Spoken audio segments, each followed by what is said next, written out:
بسم اللہ الرحمن الرحیم الحمد للہ رب العالمین والصلاة والسلام علی سید الانبیاء والمرسلین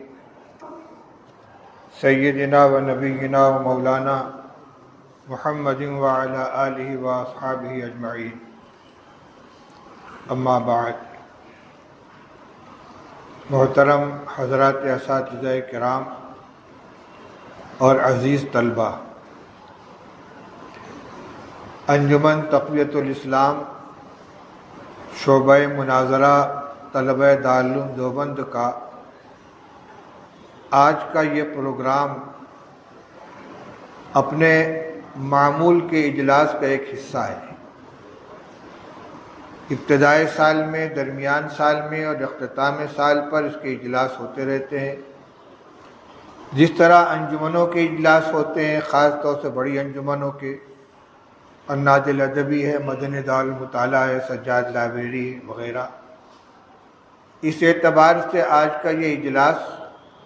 کسی الگ نوعیت کا نہیں ہے، لیکن اتفاق سے اشتہار کو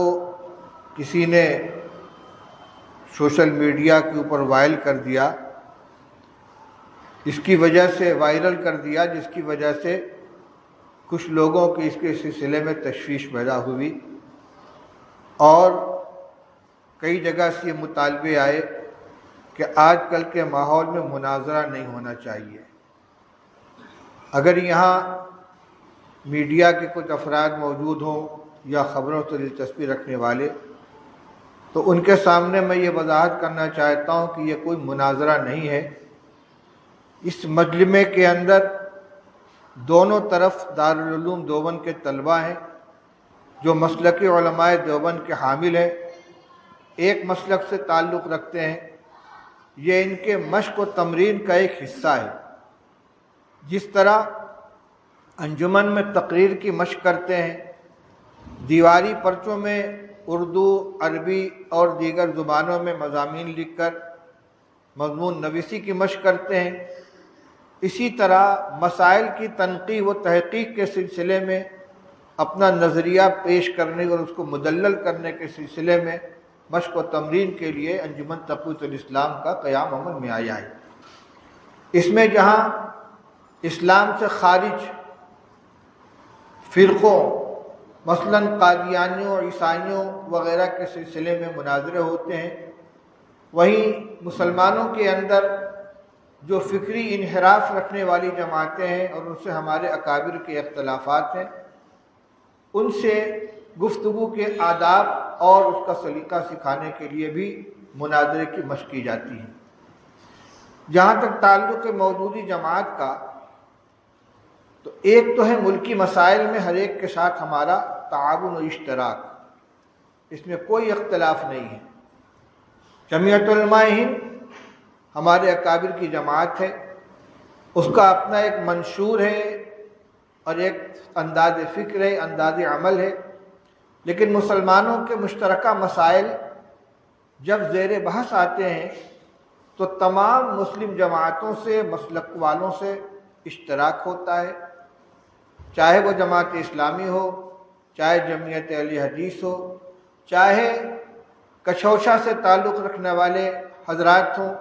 اور اگر بریلوی مسلک کے بھی معتدل مزاج کچھ لوگ اس میں شرکت کرنا چاہیں تو ان کو بھی شریک کیا جاتا ہے۔ وہ ملکی مسائل ہیں، مسلمانوں کے ملی مسائل ہیں،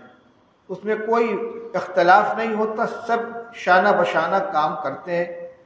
لیکن جہاں تک مسلک اور نظریے کی بات ہے تو ہر ایک اپنے مسلک کے سلسلے میں پختہ ہے اور اس آزاد ہے۔ مودودی صاحب سے ہمارا فکری اختلاف ہے، وہ اپنی جگہ پر قائم ہے،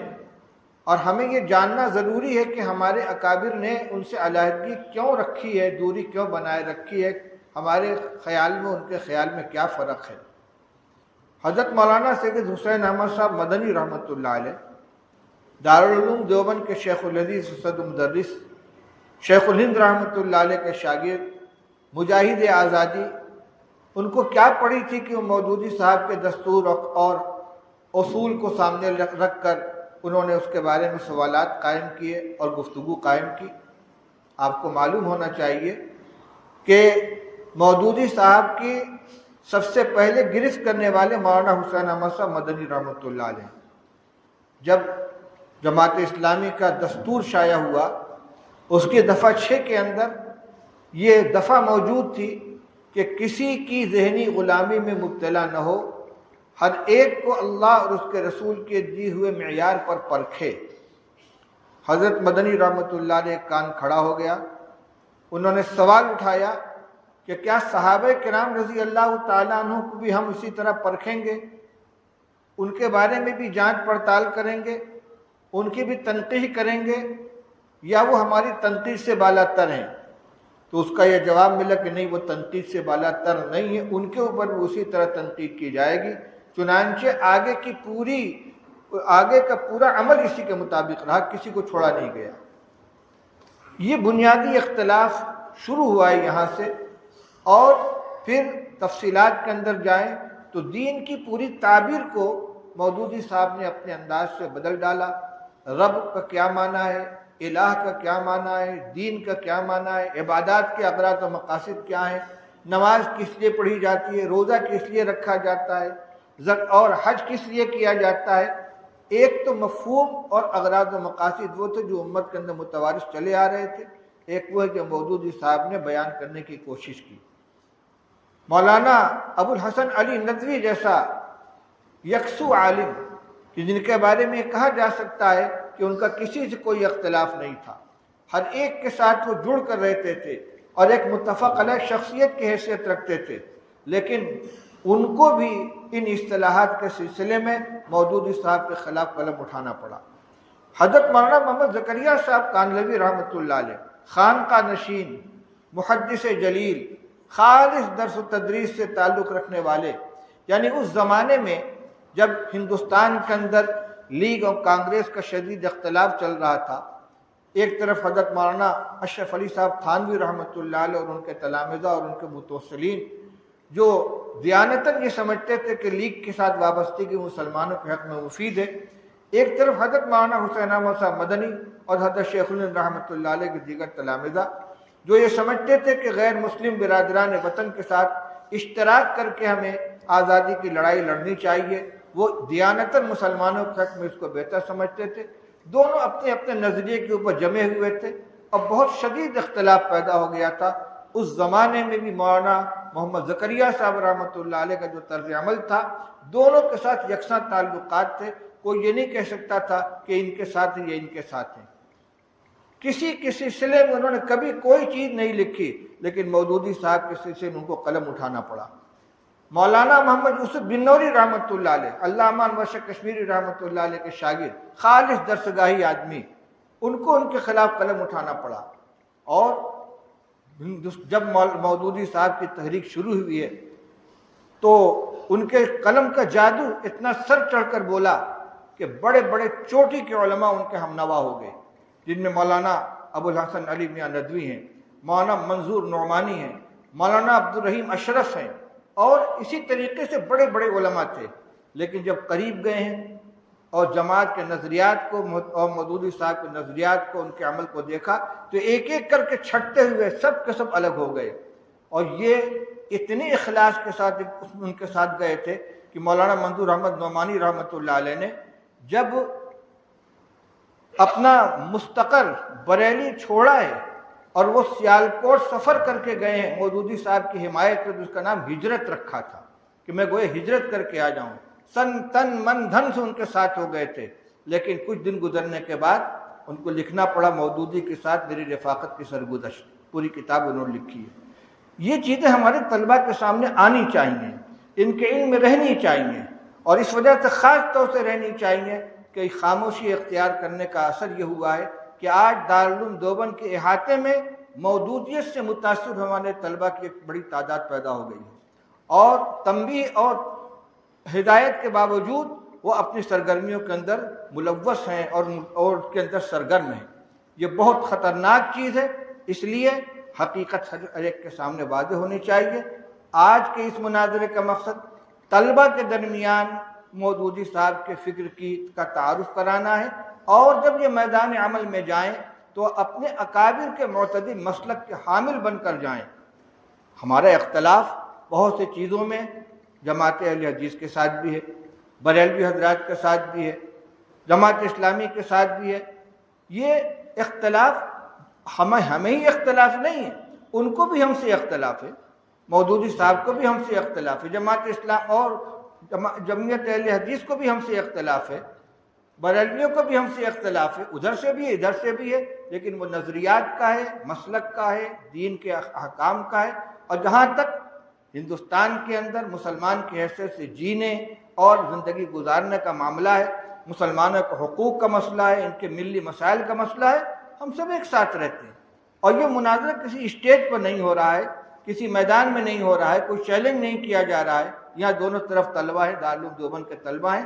مقصد یہ ہے کہ حقیقت سے واقف ہو جائیں۔ اس لیے جن طلبہ کے ذہن میں یہ بات ہے کہ اس کو موضوع نہیں بنانا چاہیے، ان سے بھی میں کہتا ہوں کہ اگر آپ اس سے واقف نہیں رہیں گے، یا تو آپ ان کے فکروں کے شکار ہو جائیں گے، یا اگر کبھی آپ کو گفتگو کی ضرورت پڑی تو آپ لاجواب ہوں گے، خاموش بیٹھنا پڑے گا۔ اس لیے جیسے اور دیگر موضوعات کے اوپر تیاری کر کے آپ کے ساتھی آپس میں گفتگو کرتے ہیں، ایک فریق ادھر کا بن جاتا ہے، ایک فریق ادھر کا بن جاتا ہے، جبکہ دونوں آپ کے فکر کے حامل ہیں، اسی طریقے سے یہاں بھی دو جماعت بنا کر ان افکار کا تقابل کیا جائے گا، تاکہ آپ کو معلوم ہو جائے کہ مودودی صاحب کے جماعت اسلامی کے نظریات کیا ہیں، ہمارے اکابر کے نظریات کیا ہیں، کیوں حضرت مدنی، حضرت مولانا یوسف بن نوری، حضرت مولانا محمد زکریا صاحب کاندھلوی اور مولانا منظور احمد نعمانی، مولانا نجم الدین اصلاحی، ان جیسے اکابر نے کیوں ساتھ دینے کے بعد، نہیں ساتھ دینے والے تو چند تھے، ان جیسے اکابر نے آخر کیوں مودودی صاحب کے نظریات کی تردید کو ضروری سمجھا۔ اس لیے آج کے اس مناظرے کو آپ غور سے سنیں، اس کے مضامین کو ذہن میں رکھیں۔ ہاں، مجادلہ،